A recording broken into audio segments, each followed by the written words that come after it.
Welcome back. It is your Feel Good Breakfast Show. Let's be honest, sleep is a basic part of staying healthy, all right? Yet many people know that they don't get enough, and sleep myths can do more harm than good. So let's get to the bottom of this together. Is it a good idea to have catch-up sleep over the weekend? Replenish a week filled with minimal sleep is also a question you may have. And how long should you actually be napping? Is it 8 hours of sleep? Is it applicable for everybody? Well, today we brought in an expert, director of sleep science and associate professor at UCT. Dr. Dale Ray is here to dispel some myths. And I just want to touch on that for a second, Doc, before we get into this, because we have to bust some myths. But can you catch up on sleep?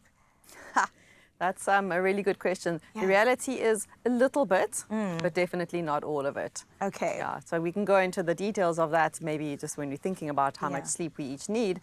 But there is a little bit of contentiousness around catch-up sleep at the moment, because there's some evidence which suggests that people that do this sort of catch-up sleep, so extending their sleep on the weekend, they're actually no better off from a long-term health perspective, because they've still been creating the damage of short sleep during the week, for example. Sure. But we also know that when you have had a couple of nights where you've been squeezed and you haven't had good sleep, you really do need to try and pack a little bit of extra sleep in just to stabilize your mood, if nothing else. Right, okay, at least, yes, there's that. If anybody asks me, I'll just say, if you want a better Carissa, let me sleep, okay?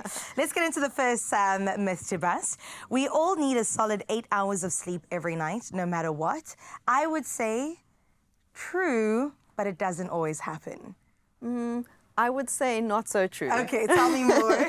So there's a range, and we all have different sleep needs because we're different. We're different biologically, we're different emotionally, and we have different demands on our time, and there's so many factors at play. So actually the recommendation is that in the realm of 7 to 9 hours is what most adults would need, but some people need as little as 6 and others need as much as 10. So there's actually a 4-hour range in terms of what is healthy. So the key is to work out what is your actual sleep sweet spot, and it can change. So for example, in summer we do less sleeping than we do in winter. That's mostly light related.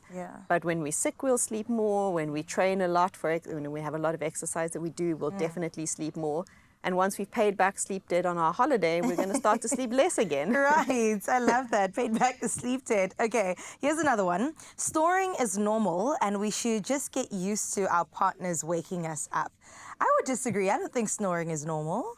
Yeah, I think you're right. So a little bit of very sort of low quality snoring is probably not a train smash. It's like a little bit of resistance in the airways. Sometimes when we have allergies, for example, we all are a bit more noisy in our breathing. Right. But very, very loud snoring, and snoring that goes on excessively at night for a large amount of the time, that actually wakes up not only the bed partner. We all know the bed partner complains, but we've seen in the brain activity of the snorer that they keep interfering with their own sleep. So they keep bouncing themselves out of their own deep sleep, which means that their own sleep isn't as restorative and deep as it should be. Yeah. And then it is also a risk factor for something called obstructive sleep apnea, which is a second most common sleep disorder, which has got big long-term consequences on your heart health.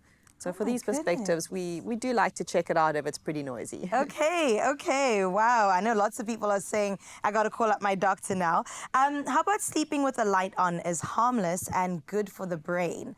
I would disagree with that too. Yeah, 100%. Yeah. We're not designed to sleep when there's light on. It's a very confusing signal. So light is a very alerting signal to us. So we should have loads of light in the morning. It helps us be alert. And in the nighttime, we really do need to sleep in a dark environment. Obviously, there are going to be there's some families who think, well, you know, my kid can't sleep without some kind of light because they have fear of the dark. And so then there's a slight sort of tension that you have to think about. Is it better to make sure that this child or this person feels safe and secure and is at the lesser of two evils as opposed to having the light on? But for most of us, once we've got that under control, lights out. Lights out in every single sense. Okay, we haven't touched on eating, so I'm very curious about this. Eating before bed helps you sleep. How would you answer that? So we know that we need at least a good 2 hours between when we stop eating and when we sleep. We really want to allow time for our body to get all the digestion done so that we can then go switch mode and go into rest mode. You have to give your digestive system a rest. It's worked hard all day long. And so keeping that busy at night, and especially your liver, for example, that can be very, very disruptive to your sleep. I think to some extent, eating heavy food, spicy food, that can be pretty disruptive. Yeah. So we've definitely got some evidence that if you can create a nice big buffer between that final meal and bedtime, you're going to be better off. Having said that, we also know that if you're very hungry during the nighttime, that can be disturbing for your sleep. So making sure that you eat sufficiently in the day, but then leaving some space to allow your gut to go into rest and digest mode, that's going to help your sleep. Doc, lots to think about, but thank you for coming through with such great advice, and the insights definitely are going to be carried through, hopefully this weekend and beyond. And we definitely still want to equip you with a little bit more. We've got part 3 coming your way very soon, just to make sure that we all know how to sleep the best and sleep well in light of the weekend lying ahead of us. But thank you for this for now, Doc. We appreciate it. Thank you.